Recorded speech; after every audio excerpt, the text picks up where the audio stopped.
I'm Kaylee Holtgren with Chief Marketer, Content Director. I'm here at CES. We're on the floor here talking to CMOs and other marketers about their presence here at the show, any advice they have, trends, stuff like that. So we have here Milo Speranzo, Lenovo's North America Chief Marketing Officer. Welcome, Milo. Thank you so much. Thanks for having us. We're very excited to be here with you.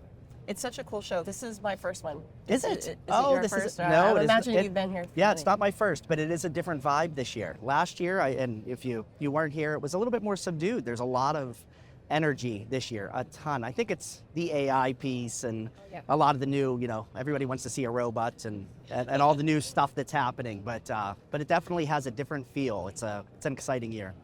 We'll get into AI in a little bit. Of course. Everybody's talking about it. Yes. So my first question too is how, from a marketer's perspective, how are you getting the most out of the show? So typically the CES brand is synonymous with retail and consumer.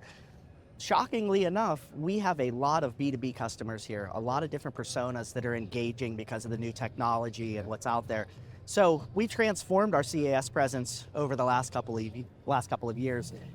We have our standard, let's call it showcase, where all of our releases, we have some amazing releases. We have gaming, pocket to cloud, which is something we do very well, which is a great differentiator for us. But we've also taken this year, we've taken a bit of a leap and we've focused on some of those, let's call it B2B customers. So we've invited some out. We've seen a lot of small, medium businesses present here at CES, and we have really focused on that persona, engaging them, really focusing on what they want to hear and what they need. And then also we have this maniacal customer feedback loop that we love, that we really focus on what our customers are saying, and we incorporate that into our launches and our engagement. And we've taken the time at CES to talk pretty extensively to our small and medium business customers that are here to get their feedback on what they want to see. And it's definitely a growing demo here. I see. Yeah, so it's a lot more meetings this year than say like well, I wouldn't say a lot more meetings. They're always back to back to back to back. Yeah. It's a crazy week. But different, from a marketing perspective, I've seen different personas this year. So we've seen, I would say, 75% of our meetings, or my meetings personally, from a marketing perspective, have been on the retail side of the house. But it's last year that was 90%. This year it's 70, 75 small and medium business, and some large enterprise businesses have attended, and we've got to engage in a bit of a different way this year. It's been nice. That's interesting. So from a marketing perspective, what are the trends that you're seeing and paying attention to? I know you've been speaking on panels and stuff, so. Yeah. It seems like 98% of the panels are about AI, but so that's definitely one. But I think a major trend for the marketers is it's a persona trend, to be honest. We're seeing a lot of the traditional IT decision makers, which we've traditionally, from an IT perspective, we focus on them. So it is CIOs, CTOs. The last couple years, 18 months, 2 years or so, we've seen influencers, IT influencers, making a much deeper impact on the decision making of the IT departments. So the workload owner, the HR business partner, finance, sales, they're excited about tech all of a sudden, or more excited than they've been in a while anyways.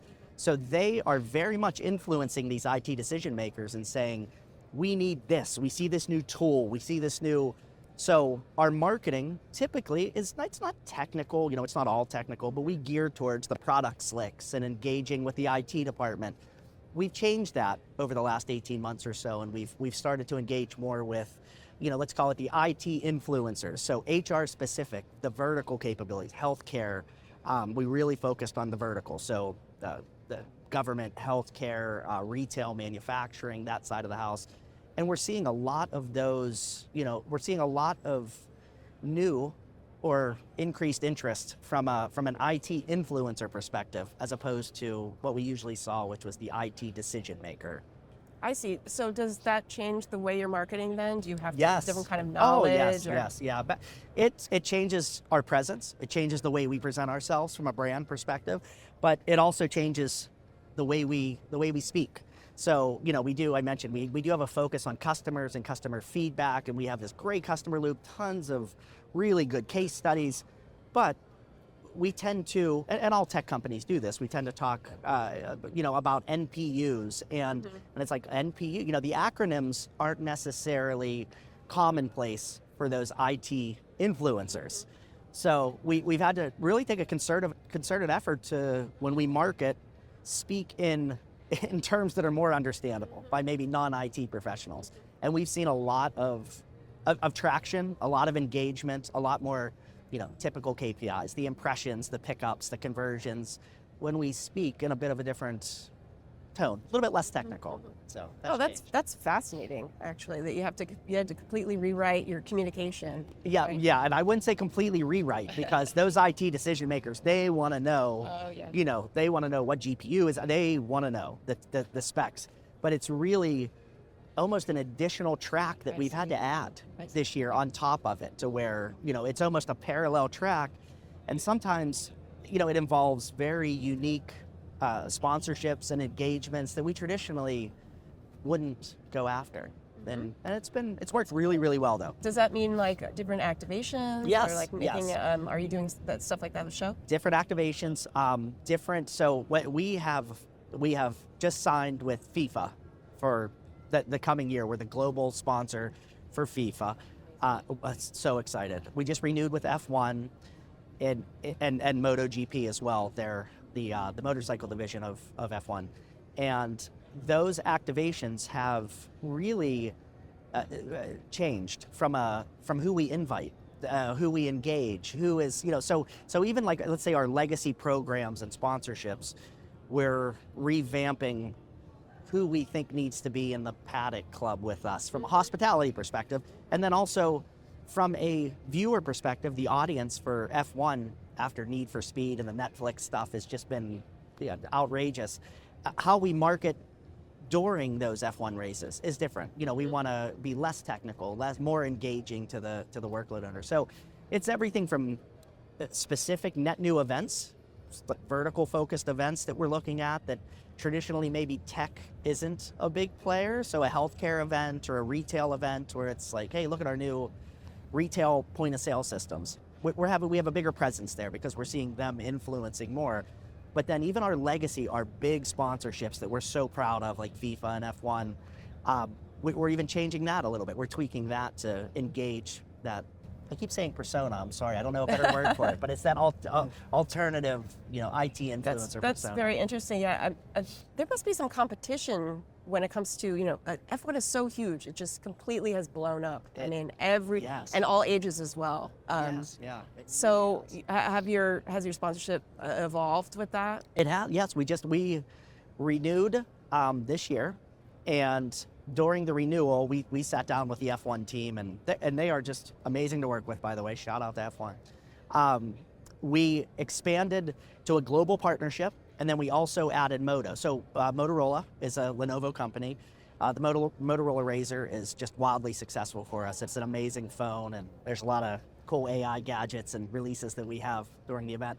But Moto, the Razr, is now the official phone of F1, the official smartphone of F1. So we've expanded this year. We saw some really good traction, some really good success, some pretty big successes, honestly, from the initial sponsorship. So we expanded it globally and then also brought in our Motorola side of the house, and we are now the official smartphone of F1. So it's really, really blowing up. Yeah. That's yes, a great yeah. place to be. Congratulations. It is. Any other impressions you have of the show? You've done some panels, right? Is there anything that you've learned or people are really talking about? Yeah. So it there's been from,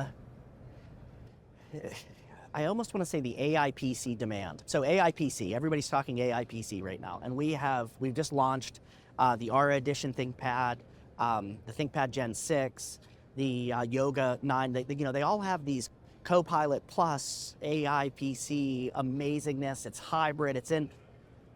I don't think that it's truly understood the capabilities yet. So, I've had other CMOs.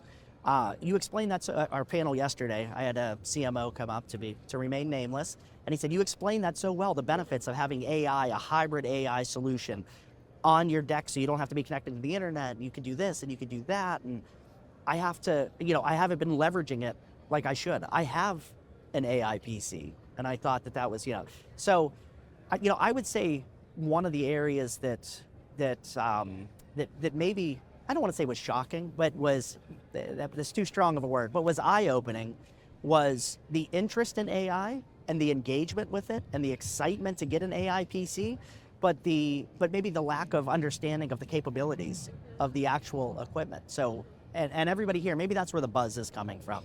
Everybody here is really, or a lot of people here are really excited to learn what's real. There's so much talk out there. Yeah, right? so much hype. And it's, you have, Jensen was on stage yesterday, and NVIDIA is such a great partner of ours, and he talked about physical AI and the GPUs they have, all the internet traffic in the world can go across this one, and it's, he had a lot of really good talk points, but it almost goes back to that IT influencer mentality.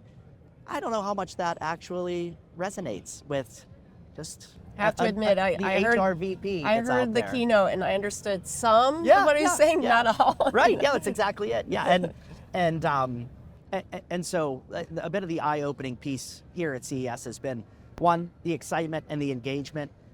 I've never had as many questions about our PCs as I've had this year. It is very much capability-wise. These non-IT decision makers are excited to actually say, well, what's a neural processing unit? What is that? And it's like, oh, okay, nope, okay, that's weird. We usually don't get this many in-depth questions from non-CIOs or CTOs. Yeah, that's exciting. A lot. I heard somebody say, a technologist yesterday, that, he thought that Gen AI was kind of like stealing the thunder from, other types of AI, and it's like this year people are kind of really getting into what is happening, what's capable. Yeah, it is. I would agree. Lenovo's it's an early adopter. We're an early adopter of AI. I think it was 2021, if I'm not mistaken. We started to see where kind of what the capabilities of AI were 3-4 years ago.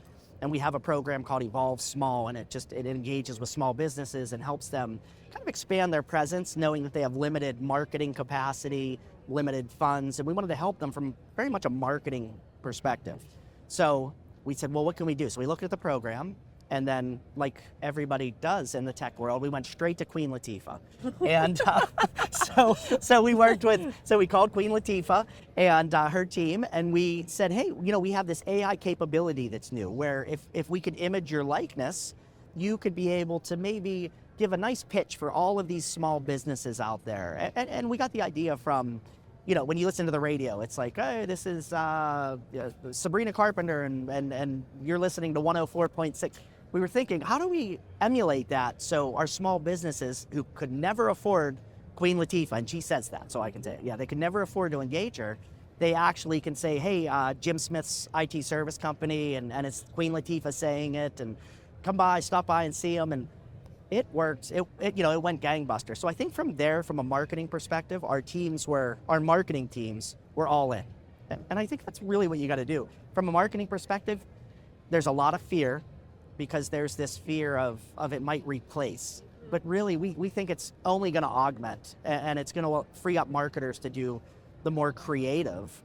And when your marketing team sees a success of a pilot, an AI pilot, all of a sudden they're in. The fear dissipates, and they're very much on board. So I'm getting more of that vibe as well from panelists and speakers, that there's less fear. And I think it probably helps to hear all the examples from this company. Well, that's it. Yeah, that's it. We did this, and it was amazing. We licensed this celebrity, and they made money. And everything has been so abstract, and and even when you look at the PC piece and Copilot, how do you use it? And is it just a chat bot, and then agents, and now physical AI? And it's just, there's been this condensed learning curve where usually, and technology moves fast, but you'll typically have a year to digest something. Well, ChatGPT came on the scene, and then, Llama 3 and all these other LLMs came around, and then now there's agentic AI, and now we're talking physical. Nobody really has the ability to absorb what it is we're talking about. Mm-hmm. And that creates fear. It's that unknown. It's like that, the typical, I don't know what fears you're born with. I think it's like the unknown and heights, or fear of the dark, or something like that. But whatever it is, it taps into that primordial fear of the unknown, and that's what's done it. So as you actually see it, and especially with marketers and in fields where there is some of that, replacement fear where that the AI could be doing our editing or this or that. It's not the case. So exposure, engagement is key to kind of get these marketers across the finish line. Yeah, there's a lot of cool storytelling that's happening. So hopefully that will continue. Yeah, there is. So my last question for you, Milo, is about marketing predictions for 2025. Oh, jeez. You don't have to be right. It's No, just like it probably won't be. It's. I made some predictions last year that were wildly slow. They were it was. I said agentic AI is going to, and it happened immediately. Yeah, it was like the next day. So, I would say that we're going to see a lot more of the AI generated content. We're also going to see a lot more usage, adoption of. So we just adopted a great tool, Rembrandt, and Rembrandt will position. We take a look at our influencers videos and we say, where should we put that digital laptop or that button to click here for information on Lenovo? And it's like, it's not a guess. We have a science behind it, but AI is better than us at guessing. So we've adopted it. I saw some samples of it, and it's so intuitive where the click here is for that. Anyway, our Rembrandt pilot has been very successful. So I think we're going to see more adoption of the tools that are already out there, some wider adoption. I also think that we're going to see a lot of different persona marketing. I really do think that that's going to be the case with all of the IT influence leaving that IT CIO stack, and a lot of it happening in these workload owners, sales VPs, the finance team. Legal wants to be able to review their docs with AI so they can, that's the very tedious, labor-intensive work. We're seeing them really push the IT decision makers to go and do stuff. So I think we're going to see a lot more of that this year, especially after something like this where it's out there and you can feel the excitement from non-IT people, which is great. Any other marketing trends in general you're going to be keeping your eye on? So yeah, from a pure engagement perspective with AI, we have a chance to be better around our marketing KPIs. So typically, and we talk about this all the time, you look at impressions, you look at just these standard, brand, let's call it just standard brand KPIs, which are fine. You need those, but it's very hard to track the success of the giant building out front that has Lenovo. Right, it's like, right. How many the people experiential is harder. So with AI and with the ability to use the hybrid AI model to pull in your internal data and it sit kind of on your PC or in your data center, we think that the marketers are going to be able to leverage their internal data a lot better this year. So in doing that, they're going to really be able to see what conversions did we have, what actually led to sales, what revenues were directly generated from this campaign. And it's because, frankly, marketers are kind of thin right now. They're doing a lot of work, and they don't have time to necessarily go and parse data from the last 30 activations, whereas this small language model that you have on your PC or company-wide in the data center can go through and say, in the last 30 years, well, how did this, how did this perform? What are some, and you can ask AI, what are some KPIs we should be looking for from a marketing perspective? What data would you need to actually deliver that to us?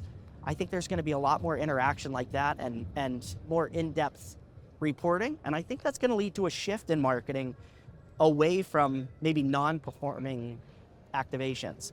And then we're all going to learn together because the marketing community it's not small, but it's very tight. We all see what each other are doing because everything we're doing is in the public eye. Exactly, yeah. So when somebody changes, we're going to say, ooh, why'd they just do that? Yeah. And then we're going to dig into it ourselves and say, that's why there's no return on that. So I think there is going to be a pretty steep curve this coming year to one, the KPIs we use, the metrics we use to measure success, but then also doubling down in areas that are working and pulling away from some of the areas that might not necessarily, we thought in the past were great, but delivering. Well, that would be fun to see. Oh, it would be. It would be. I'm interested. Yeah. Hopefully, I'm the first one to see Yeah, it. you're going to set all the examples. Oh, goodness.